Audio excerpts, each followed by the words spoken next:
ప్రపంచంలో అతిపెద్ద public employment programme ఏదైనా ఉందనంటే అది మహాత్మా గాంధీ జాతీయ ఉపాధి హామీ పథకం. అయితే దేశవ్యాప్తంగా పల్లెల్లో ఉండే పేదలకు ఉపాధి కల్పించే మహాత్మా గాంధీ జాతీయ ఉపాధి హామీ పథకం పేరును పూజ్యబాపు గ్రామీణ రోజ్గార్ యోజనగా మార్చే నిర్ణయానికి ఇదే కాకుండా ఇప్పటి వరకు ఈ పథకంలో 100 రోజులు పని దినాలు ఉండగా వాటి సంవత్సరానికి 125 రోజులు పెంచింది.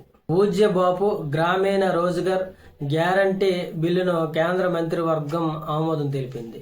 అదేవిధంగా ఒక రోజు కూలీకి ఇచ్చే కనీస వేతనం 240 రూపాయలకు పెంచుతూ నిర్ణయం తీసుకుంది.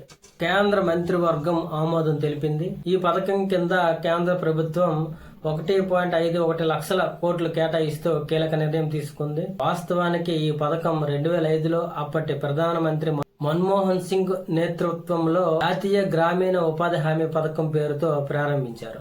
ఆ తర్వాత దానికి మహాత్మా గాంధీ పేరును జోడించారు. గ్రామీణ ప్రాంతాలలో ప్రజలకు జీవనోపాధి భద్రతను పెంచడమే ప్రధాన లక్ష్యంగా ఈ ఉపాధి హామీ పథకాన్ని అప్పటి కేంద్ర ప్రభుత్వం ప్రవేశపెట్టింది. ఈ పథకం కింద గ్రామాల్లో నైపుణ్యం లేని శ్రమ చేయడానికి స్వచ్ఛందంగా ముందుకు వచ్చే ప్రతి కుటుంబానికి ఒక ఆర్థిక సంవత్సరంలో కనీసం 100 రోజుల వేతనం ఉపాధి హామీ ఇవ్వబడుతుంది.